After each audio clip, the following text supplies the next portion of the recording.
Hello everyone, कैसे हैं आप लोग। आज है 15 अप्रैल 2021। आज के इस स्पेशल ऑसम करंट अफेयर में आपका बहुत वेलकम। और रोज़ाना बहुत प्रीशियस कंटेंट चाहे जिस भी सब्जेक्ट का है आपके लिए आता है। आप प्लीज़ किसी वीडियो को मिस मत करें और बहुत ही ध्यान से कंप्लीट वॉच करें। साथ ही लाइक शेयर कमेंट ज़रूर करें। नए लोगों से रिक्वेस्ट है कि आप सब्सक्राइब ज़रूर कर लें। चलिए क्वेश्चन लेते हैं पहला। इट्स मी बुशरा खान, आपकी दोस्त, आपकी ट्रेनर। पहला क्वेश्चन है, हाल ही में अभी वर्ल्ड जगास डे, विश्व जगास दिवस, यानी ये डिजीज़ होती है एक, तो वर्ल्ड जगास रोग, विश्व जगास रोग दिवस, वर्ल्ड जगास डिजीज़ डे, ये कब मनाया जाता है? तो ये मनाया जाता है अभी, ये मनाया गया है 14 अप्रैल को। इसके उन्मूलन, रोकथाम, ठीक है, और इसके सही उपचार, जागरूकता, इस सब के लिए मनाया जाता है विश्व जगास रोग दिवस। ठीक है, याद रखना। नेक्स्ट क्वेश्चन है, हाल ही में भी भारत ने किस वैक्सीन को आपातकालीन स्थिति में मंजूरी प्रदान की है? हाल ही में अभी भारत ने किस वैक्सीन को आपातकालीन, यानी तीसरे नंबर की वैक्सीन बनी है जिसको आपातकालीन स्थिति में मंजूरी प्रदान की है? तो स्पुतनिक बी। मैंने आपको स्पुतनिक बी के बारे में पहले भी बताया। ये रशियन वैक्सीन है, रूस ने बनाई है, रशिया ने, और इसे इमरजेंसी कंडीशन में, मतलब इमरजेंसी समझते हैं, जब वैक्सीन ना हो या वैक्सीन की शॉर्टेज हो, इस तरह की कोई कंडीशन है, तो उसमें आपातकालीन स्थिति में इसको मंजूरी दी गई है तीसरे नंबर की वैक्सीन के तौर पर। स्पुतनिक बी को इंडिया ने मंजूरी दी है। अब ये जो है, रशिया ने कई वैक्सीन बनाई है, एक जानवरों के लिए भी बनाई है। ठीक है, एक जानवरों के लिए बनाई है कार्नीवैको। क्या नाम है इसका? कार्नीवैको। तो कार्नीवैक यानी वैक्सीन, क्या लिया है ये वैक? मैं नहीं बता रही हूँ, बल्कि लिखा हुआ ये है कार्नीवैको। ये मत सोचिएगा वैक्सीन को, मैं मगर आपको ये बता रही हूँ कि वैक्सीन के लिए वैक लिया है, और को से कोविड। तो कार्नीवैको ये जानवरों के लिए एक वैक्सीन बनाई है रशिया ने, और एक बनाई थी एपीवैक कोरोना। तो ये एक एपीवैक कोरोना, ये तो ह्यूमन बीइंग वगैरह लोगों के लिए ही है, और स्पुतनिक भी तो है ही है। लेकिन कार्नीवैक को जो है वो एनिमल्स के लिए है। कार्नीवैक को एक रॉकेट भी बनाया रशिया ने भी, अगारा-A5। ठीक है, याद रखना। और वैसे आपको एक बात और बता दूं, रशिया में जो लैंग्वेज बोली जाती है, वहाँ का जो कल्चर है, जो वहाँ की लैंग्वेज कौन सी है पता है आपको? रशिया के बारे में तो पता ही होगा। इसके लिए जो इनका लैंग्वेज डे है वो 6 जून को मनाया जाता है हर साल।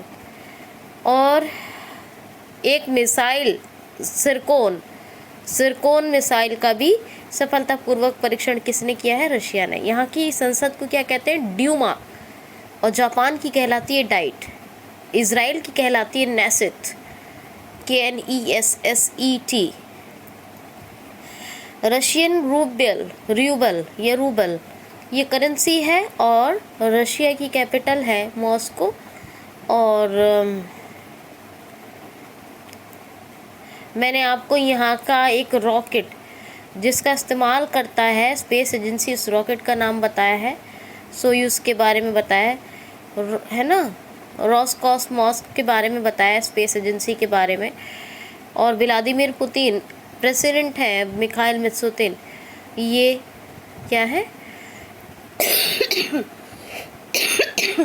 ये प्राइम मिनिस्टर है। रशिया में माउंट एल्ब्रस है, यूरोप के सबसे ऊंचे माउंटेन। उरल के पहाड़ हैं, लेक वेकल भी है।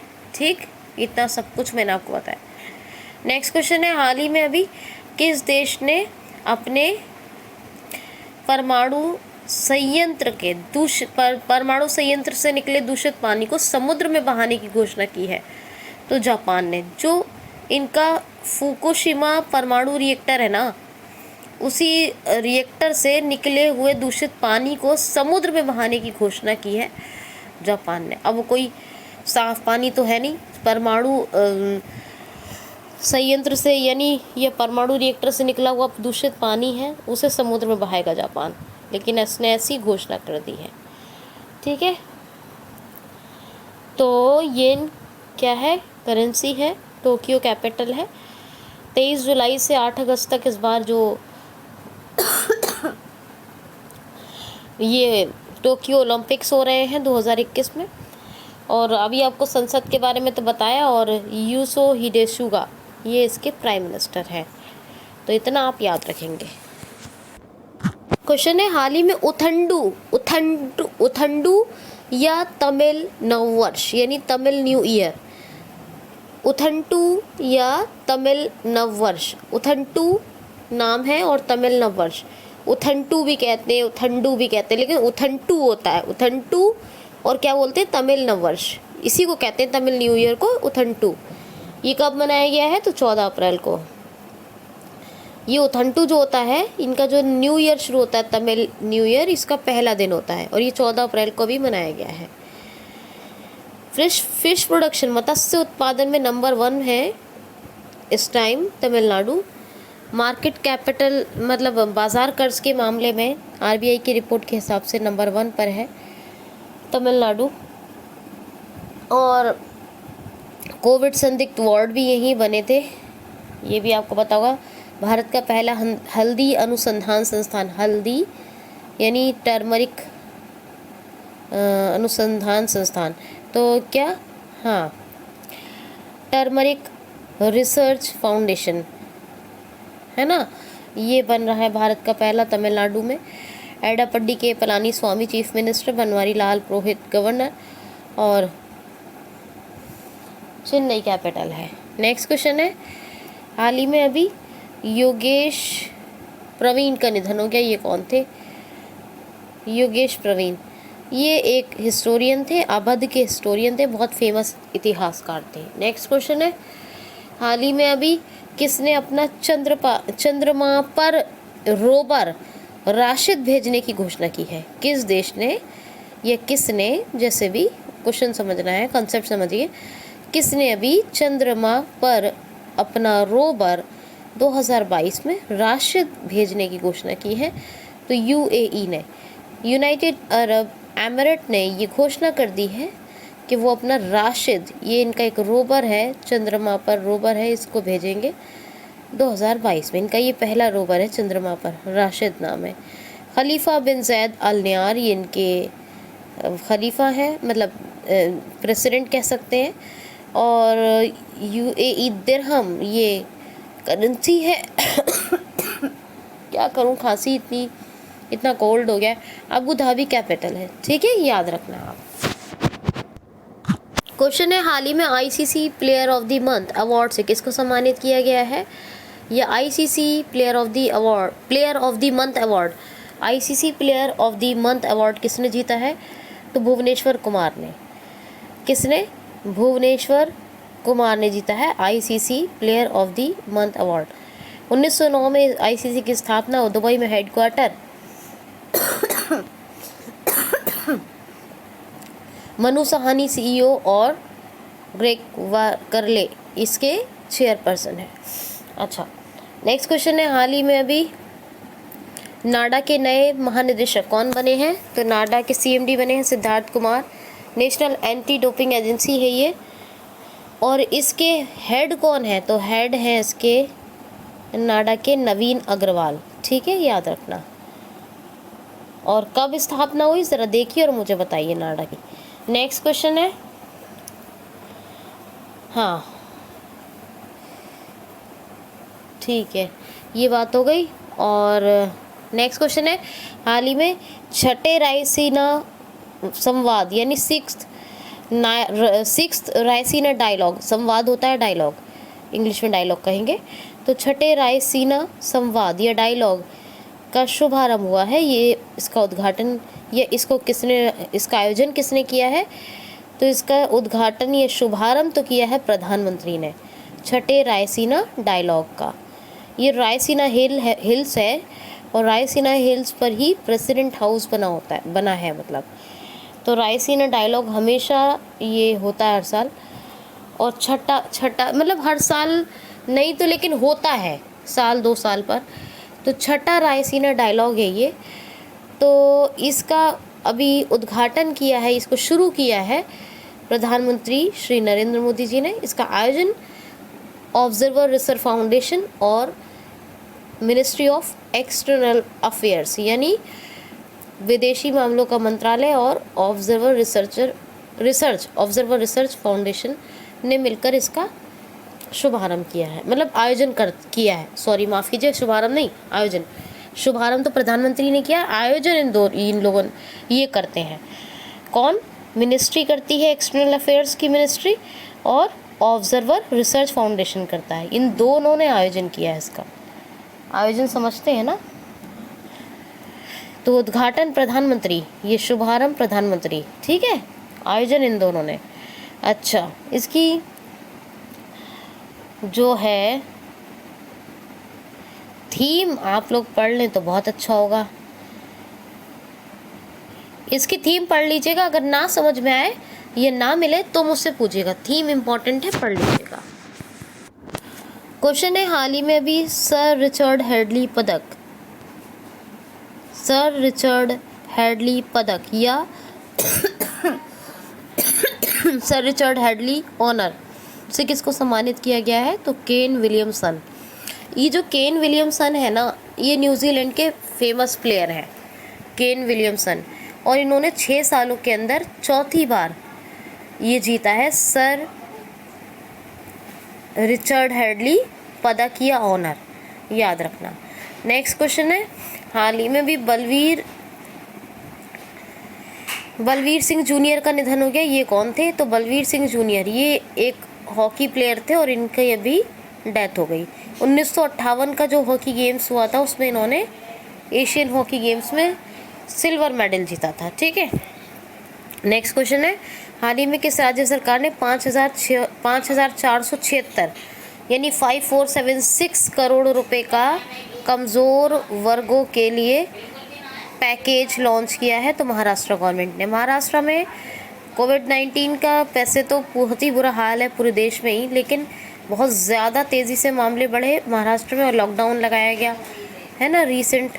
तो अभी भी लगा हुआ ही है, 15 दिन का अनाउंस किया गया था। तो बहरहाल उस लॉकडाउन में अब जो कमज़ोर वर्ग के लोग हैं उनके लिए 5,476 करोड़ रुपए का पैकेज लॉन्च किया महाराष्ट्र गवर्नमेंट ने। विकलांगों के लिए महाशरद मंच, ये महाराष्ट्र में शुरू हुआ। प्रोजेक्ट प्लैटिनम या निपुणा पहल, ये भी महाराष्ट्र में। और मेरा परिवार मेरी जिम्मेदारी अभियान, मेरा मास्क मेरी सुरक्षा अभियान, लोनार झील लावड़ी नृत्य और आषाढ़ एकादशी का त्यौहार, ये सब महाराष्ट्र में। Shivaji in South Block, the unwritten history of a proud people, journalist Girish Kuber ने मराठी हिस्ट्री पर ये बुक लिखी, ये भी याद रखिएगा। और जी और क्या बताऊँ, संजय गांधी गुगमल नवेगांव नेशनल पार्क है, Mumbai capital. Uddhav Thackeray chief minister, Bhagat Singh Koshyari राज्यपाल हैं। और अगर याद रखना चाहें तो दीपांकर दत्ता का नाम याद रख लीजिए, ये chief justice of Bombay high court है, ठीक है, याद रखना।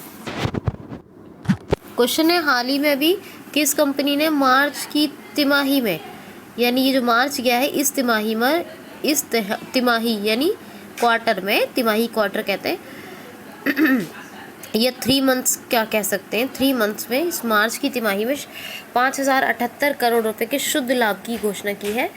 यानी 5,078 करोड़ रुपए का शुद्ध लाभ कमाया है। किस कंपनी ने? इन्फोसिस ने। इन्फोसिस 1981 में इसकी स्थापना हुई थी, बेंगलुरु में हेडक्वार्टर है और सलिल पारेख इसके CEO हैं, याद रखना। अच्छा, रूस में हमारे जो फॉरेन मिनिस्टर हैं वो कौन है? PV वेंकटेश वर्मा, याद रखना। अच्छा, ये मैंने बता दिया है, सही रशिया का क्वेश्चन लिया था आज वीडियो में तो इसलिए। तो अच्छा नेक्स्ट क्वेश्चन देखिए, हाल ही में अभी भारतीय डैशबोर्ड के दूसरे संस्करण को किसने लॉन्च किया है? हाल ही में भी भारतीय ऊर्जा डैशबोर्ड का दूसरा संस्करण किसने लॉन्च किया है? यानी इंडियन एनर्जी डैशबोर्ड का सेकंड एडिशन किसने लॉन्च किया है? तो ये भारतीय ऊर्जा डैशबोर्ड का दूसरा संस्करण लॉन्च किया है नीति आयोग ने। ये ऊर्जा डैशबोर्ड दूसरा संस्करण क्या मतलब है? भारत की तो समझ में आता है भाई, अपना भारत है। तो देखिए, ये जो जितना भी एनर्जी से रिलेटेड डेटा होता है, जो भी रिन्यूएबल एनर्जीज़ होती हैं, चाहे विंड एनर्जी है, सोलर एनर्जी है, कुछ भी, तो तमाम का तमाम जितना भी एनर्जी रिलेटेड डेटा होता है ना, पूरा का पूरा, चाहे कंजम्पशन का है, प्रोडक्शन का है, वो सारा का सारा यहाँ भारतीय ऊर्जा डैशबोर्ड के पास होगा, इंडियन एनर्जी डैशबोर्ड के पास। और ये इसका दूसरा संस्करण है। पिछले साल लॉन्च हुआ था, ये दूसरा है।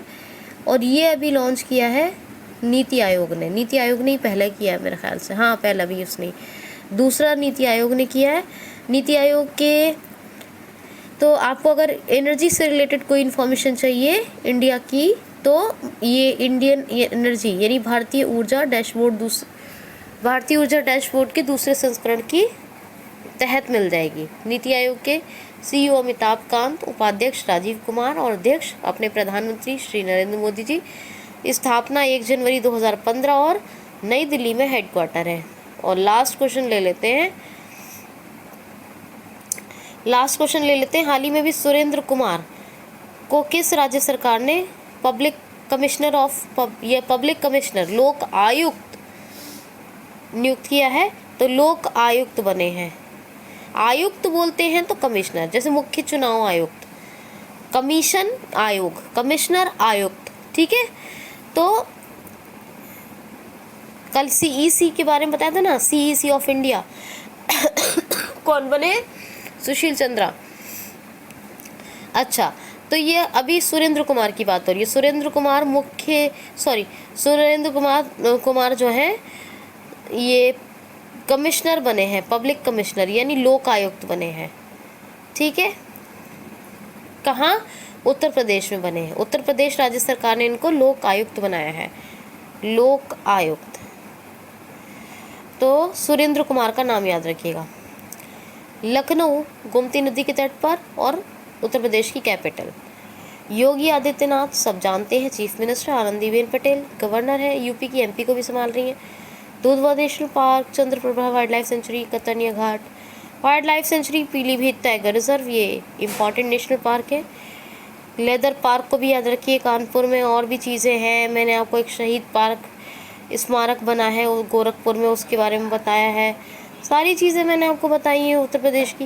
राजकीय पुष्प पलाश है, वृक्ष अशोका, बारहसिंगा, पशु है सारस, पक्षी है।